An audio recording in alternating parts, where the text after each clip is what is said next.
क्योंकि संस्कृत ही एकमात्र भाषा है।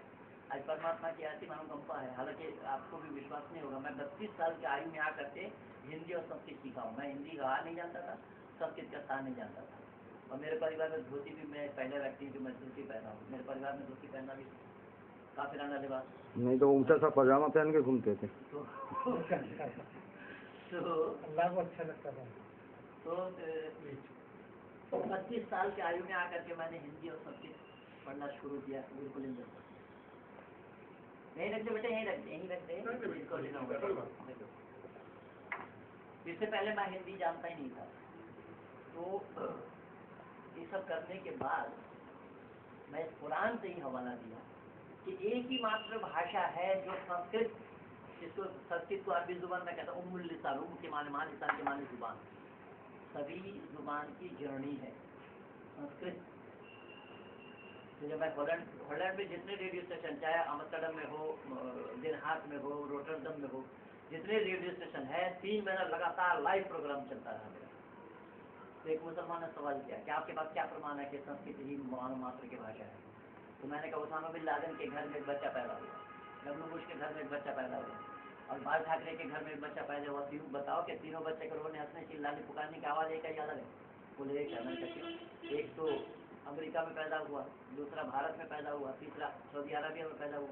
रोने, हंसने, चिल्लाने, पुकारने की आवाज़ एक क्यों है? क्योंकि सबको भेजने वाला एक है। इसलिए आदि सृष्टि से ही परमपिता परमात्मा ने मानव मात्र एक ही भाषा दिया है, और उसी भाषा में ही परमात्मा ने अपना ज्ञान दिया है। क्योंकि अगर उस भाषा में परमात्मा अपना ज्ञान न देते होते तो ज्ञान से लोग वंचित रहते, और ज्ञान से वंचित रहते तो परमात्मा पर दोष लगता है। और वेद संस्कृत में न होकर हिंदी में हो जाता तो नेपाल वाले उंगली उठाते, हम नेपालियों में क्या करें, हमें नेपाली भाषा में अपने अपना ज्ञान क्यों नहीं दिया? इसलिए किसी मुल्क वालों की भाषा में परमात्मा अपना ज्ञान नहीं देते। और इन छोटी छोटी सच्चाई को न तो इस्लाम वालों ने जाना, न ईसाइयों ने जाना, जितने भी मजहब हैं किसी ने नहीं जाना। यही कारण बना कि वेद आदि सृष्टि से है, इस्लाम मोहम्मद के बाद से कुरान है, ईसा मसीह के बाद बाइबल। ये नहीं जाना। ईसाइयों की मान्यता क्या है? ईसा मसीह को ईश्वर का इकलौता बेटा मानना पड़ेगा। अब इस्लाम वालों की मान्यता है ना अल्लाह किसी का बेटा, ना अल्लाह का कोई बेटा, ना अल्लाह का कोई बाप, ना अल्लाह किसी का बाप। अब बाप का परिभाषा क्या है इस्लाम नहीं जानता। पिता उसी को पाला, इसी का पिता, पालन करने वाले का नाम पिता होता है। परमात्मा के से बड़ा और पालन करने वाला सृष्टि का रचयिता कौन है?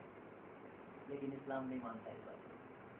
नहीं, अल्लाह का कोई बाप नहीं, ना अल्लाह किसी का बाप। बाइबल वालों ने बोला ईसा मसीह ईश्वर का इकलौता बेटा है। अगर ईसा मसीह ईश्वर का इकलौता बेटा तो बाकी दुनिया वाले सब सोते नहीं बैठे होंगे क्या? अगर इस्लाम वालों से पूछिए और बाइबल वालों से पूछिए कि पहले बाप है या पहले बेटा है, तो सभी कहेंगे पहले बाप है। तो पहले अगर बाप है और बेटा था नहीं तो बाप किसका बना वो? तो अल्लाह की मर्जी। अल्लाह की मर्जी कैसे हो जाएगी? इस नियम की विरुद्ध बात तो होना संभव नहीं है। इसीलिए वहाँ कुरान ने भी माना, बाइबल ने भी माना कि कुंवारी अवस्था में मरियम ने संतान जन्म दिया, और पुरानी हिंदुओं ने भी माना इस बात को, कुंती की गर्भवती ऐसी हुई है। इसलिए पुरानी करानी और पुरानी ये तीनों सब गप है, वेद के सामने में तो मुकाबला नहीं कर सकता है। वहाँ इस्लाम क्या कहे, कुरान क्या बोला कि वल्लती अहसनत फरजहा फनफखना फीही रूहिना वजअलनाहु अब्नाअ। अल्लाह ने मरियम के शर्मगाह में फूंक मार दिया। अल्लाह को फूंक मारने के लिए कोई जगह मिले नहीं, नाक में मार देते क्या बिगड़ता? अल्लाह नाक के साथ गर्भाशय का डायरेक्ट संबंध, शर्मगाह में फूंक मारती है। सृष्टि नियम के विरुद्ध है, ये विज्ञान विरुद्ध है। तो वेद में ऐसे सृष्टि नियम के विरुद्ध, विज्ञान विरुद्ध बातों की कोई गुंजाइश नहीं। बाकी सब जगह सृष्टि नियम के विरुद्ध। अल्लाह ने कहा, अल्लाह ने चाहा, माशाअल्लाह कान लम यशा लम यकुन, जो चाहता वही होता, जो नहीं चाहता नहीं होता। इन्नल्लाह यर्ज़ुक़ु मन यशा बिग़ैरि हिसाब। अल्लाह ताला जिसको चाहते बेहिसाब रोज़ी दे देते। हम यहाँ पर 8-10 लोग बैठे हैं, जिसको चाहे अल्लाह बेहिसाब रोज़ी दे दे, तो आड़ों के साथ न्याय होगा या नहीं होगा? कुरान का अल्लाह न्यायकारी भी नहीं है। अगर तो कुरान ही गवाह है इसका, इन्नल्लाह ला यज़लिमु मिस्क़ाला ज़र्रा व इन तुक हसनतिन युज़ाइफ़ुहा, कि अल्लाह ताला जरा बराबर भी जुल्म नहीं करते। तो एक प्रकार के जुल्म नहीं होगा किसी को बेटा आकर दे देना, क्या ये अन्याय नहीं है? हिसाब से देना चाहिए, लेकिन कुरान का अल्लाह हिसाब वाला है ही नहीं। अल्लाह वहाँ इन्नल्लाह ला यज़लिमु मिस्क़ाला ज़र्रा व इन तुक हसनतिन युज़ाइफ़ुहा कह दिया कुरान में कि अल्लाह ताला जरा बराबर भी जुल्म नहीं करते। आप देखिए 2000 साल पहले एक आदमी मरा, 200 साल पहले एक आदमी मरा, 2 साल पहले एक आदमी मरा, 2 दिन पहले एक आदमी मरा, अब एक आदमी मरा, और क़यामत के दिन सबको एक साथ उठाया जाएगा, तो ज़्यादा दिन कब्र में सजा किसने होगी? तो अल्लाह न्यायकारी कैसे हो जाएगा? हमको वेद का अभी हवाला देने की आवश्यकता नहीं, हम कुरान से ही कुरान का ऐसे करके रख दिया है। अच्छा, रूह तब तक कब्र में ही रहती है? हाँ, इल्लीन और सिज्जीन 2 जगह कैद कर दिया। अच्छा, मिट्टी नहीं मिलती, उसमें रूह होती है। हाँ, तो सोल इज नॉट तो लेवल ना। नहीं, इसका मतलब कुरान ये मानती है कि रूह और पैदा होती रहती है। हाँ, रूह अल्लाह तो बनाते रहते हैं और पिछली को कब्र में रखते रहते हैं। इल्लीन और सिज्जीन 2 जगह है, नेककार को इल्लीन में और बदकार को सिज्जीन में कैद कर दिया जाता है, क़यामत तक वही रहेंगे। आज आपके कुरान से पुनर्जन्म 4 जगह से प्रमाण दे दिए, इसके ऊपर भी बहुत सारा प्रमाण मेरे पास मौजूद है। या कुरान वाले नहीं मानते पुनर्जन्म, लेकिन मैं 4 जगह से हवाला दे दिया कुरान में भी पुनर्जन्म है। मेरा अल्लाह ने साफ कहा, कैफ़ तकफुरून बिल्लाह व कुंतुम अमवातन फ़अहयाकुम सुम्मा युमीतुकुम सुम्मा युहयीकुम सुम्मा इलैहि तुरजऊन। कैसे जुटलाते तुम अल्लाह को? तुम्हारे में जान नहीं था, तुम मुर्शिदा अवस्था में थे, मैंने तुम्हें जिंदा किया, फिर मारे जाओगे, फिर जिंदा किया जाएगा, फिर मारे जाओगे, फिर जिंदा उठाया जाएगा। तो क्या है? पुनर्जन्म नहीं है मानना, क्योंकि अल्लाह के जिम्मे में, परमात्मा के जिम्मे में यही काम है। पर अल्लाह, इस्लाम वाले नहीं जानते परमात्मा होता क्या है। सही पूछे कोई भी, ये जितने भी मजहबी ग्रंथ है ना, मजहबी ग्रंथ वालों को परमात्मा के बारे में धारणा भी गलत है।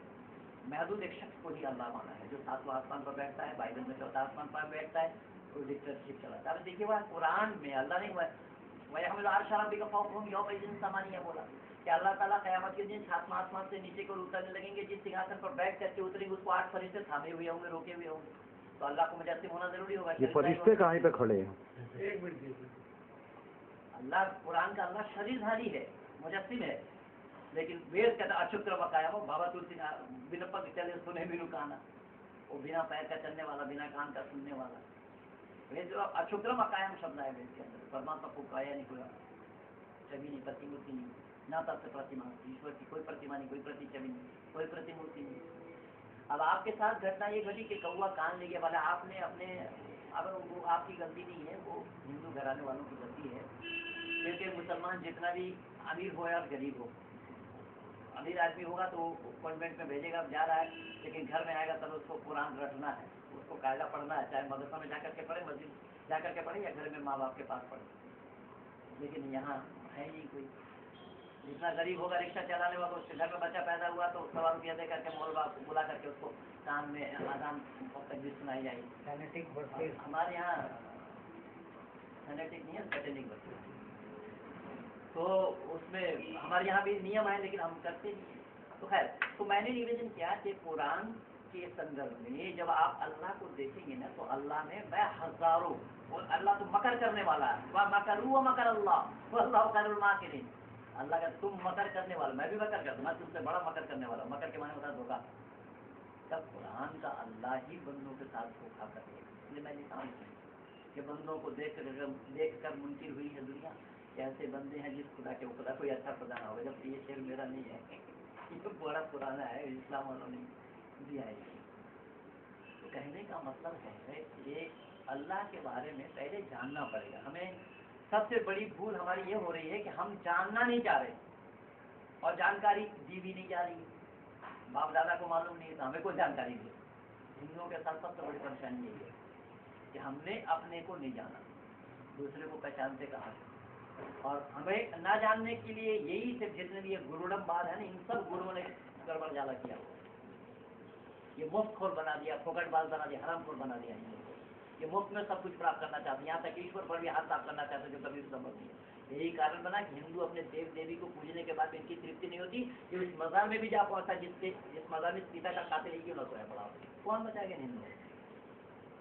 हम लोगों को तो अपने घर को संभालने में, आप देखिए आप अपनी घर की हैं, आपके साथ हमारे इतना माता पिता के इतना, अगर किसी मुसलमान के साथ करते हो तो उसका अब तक मैं मिलवा लेता है। अब आप हमेशा को अपनी स्टडी बनाओ, माने उसकी कंपैरेटिव स्टडी कुरान और इस्लाम की दोनों की होनी चाहिए, वेदों की। मनीषा एक लड़की जो मेरोली में रहती है, तो उसका मौसेरा भाई वो ऑस्ट्रेलिया रहता है, योगेश, तो वो कभी मेरे साथ रहा है, यहाँ अक्सर काम करते रहे।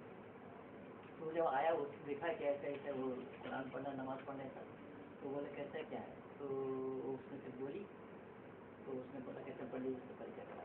तो पंडित जी से मिलाया, मैंने कहा कि भाई क्या मामला है, तो बोले फरहाद नाम के वो रावलपिंडी में बैठा के इंटरनेट के माध्यम से सब मामला हो रहा है, वो पाकिस्तान में बैठा बैठे इसको मुसलमान बना।